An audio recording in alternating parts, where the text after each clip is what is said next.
Good morning. It's Wednesday, December 16th, 2020. It's 2:21 a.m. and I'm on my way to the gym right now.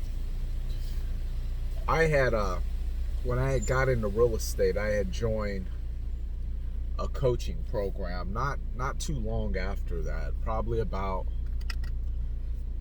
maybe 2 years into my career. I got into this coaching program. It's really expensive coaching program where they taught you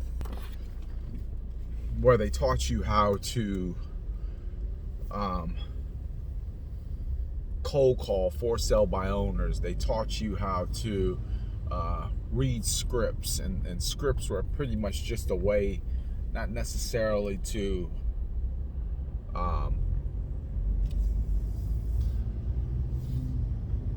learn how. It was more so a way how to talk. How can you, if you learn these scripts, they will give you the encouragement, they will give you the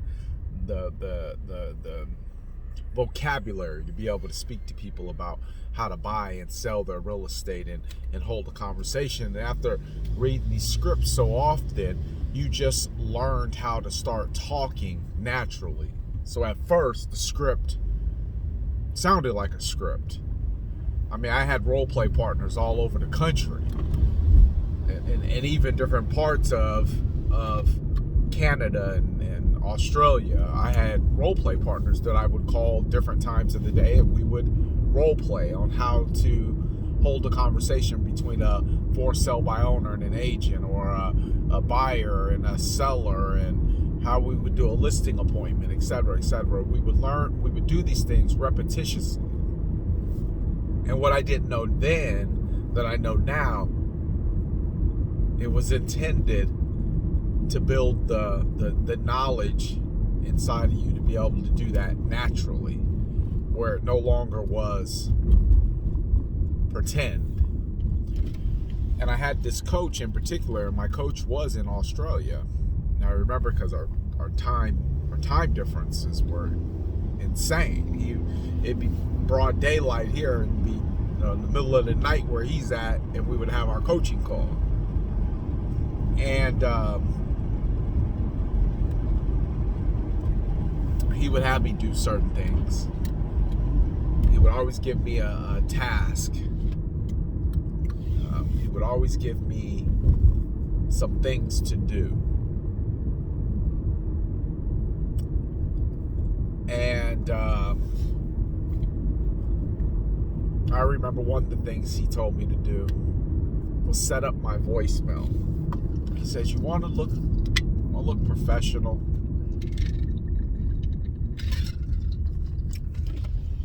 You want to be taken serious? You want to carry yourself like a professional? So I want you to set your voicemail up every single day, and I want you to let people know where you're at, what you're doing, and when you'll be returning their call. And I remember when I first started doing it, I used to have to do it. You ever set up your voicemail? Try it. I guarantee you'll do it 5 or 6 times, 7 times, 8 times before you're like, yeah, I like that one. That one will do. Because you in your mind, one, you're overthinking it. 2, you want to sound correct. You want to sound right. And it doesn't sound right because you're not used to doing it. So every morning I would do it, and I would have to do it 5, 6, 7 times. You imagine the kind of time that took, listening to those over and over and over. Erase, re-record, erase, re-record, erase, re-record. But I just kept doing it. Now here it is 6 years later. As soon as I'm done with this video, I'll record my voicemail. Good morning. You've reached the Robertson team at AZ & Associates Real Estate Group. It is Wednesday, December 16th, 2020. And then I would always end it with, we look forward to helping you with your real estate needs. And now it's, have a happy holiday.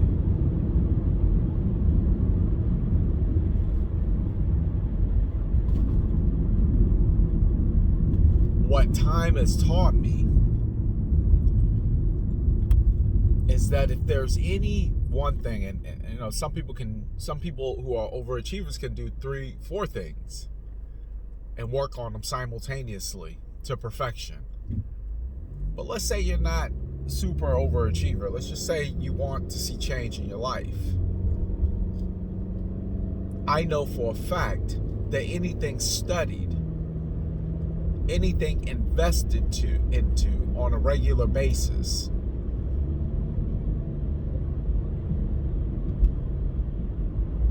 will return a profit.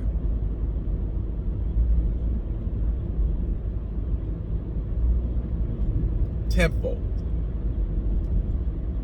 Because just like that role play gave me the conversation to have in real life organically,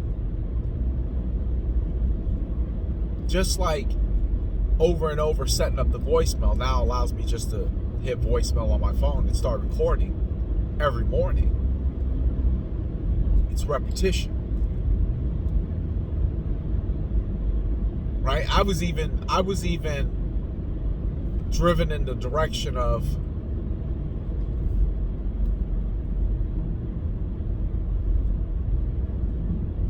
the brokerage that I'm at, because the philosophy is reps. Do the work. Repetition. Just over and over and over and over again. You know, it shouldn't amaze, you know, the people who do things on a regular basis and understand that repetition will get you to where you got to go. They're not amazed by the fact that I get up early as I do.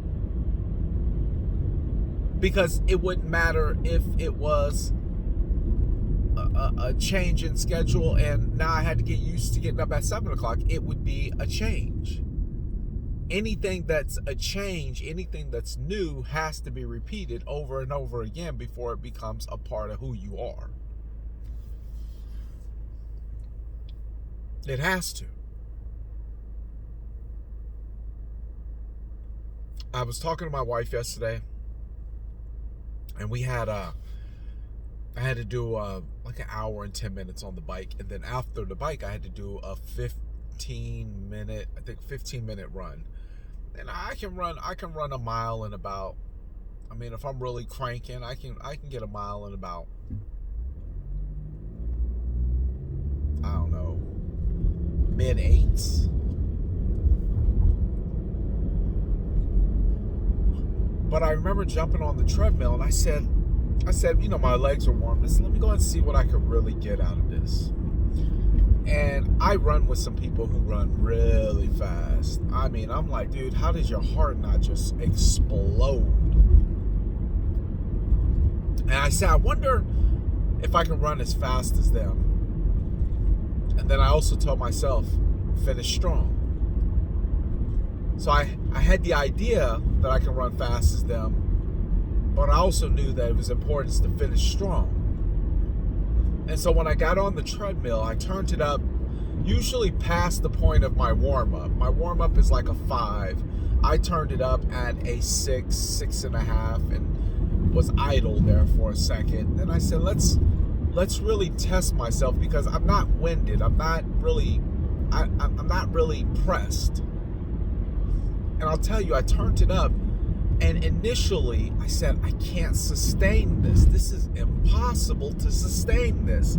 I said, but what if I can sustain it until I can't sustain it no more? I mean, what if literally I was running this fast until I quit, but I virtually either fell off, hit my head, passed out? Like, what if I really kept going?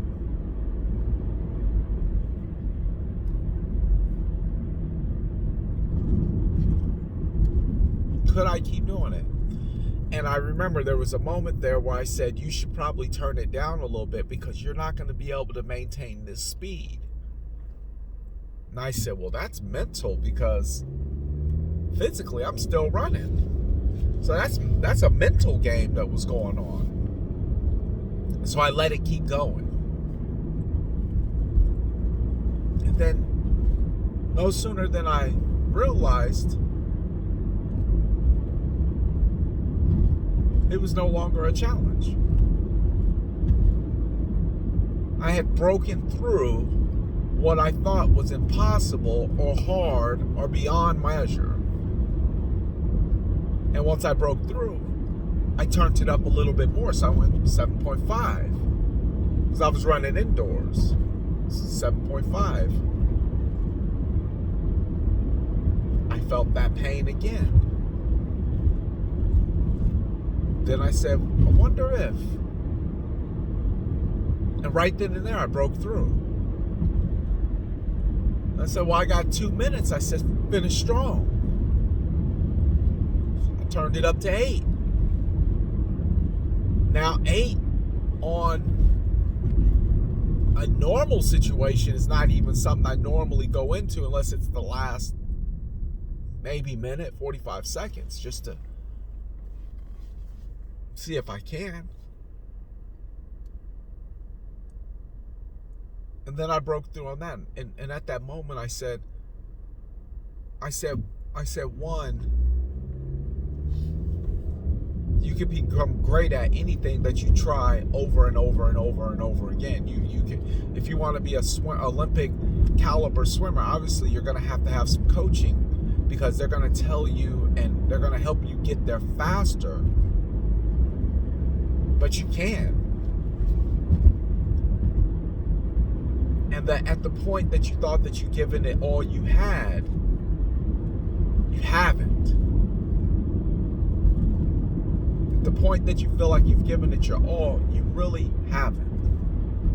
You have more inside of you. So if you don't take anything from this conversation, take the fact that repetitious behavior will build the habits and the skills that you want. And everything that feels or seems to be impossible is very temporary. It's just a ceiling that you're breaking through. It's just a ceiling that you're breaking through. And if you can break through that pain threshold and that mental shutdown threshold,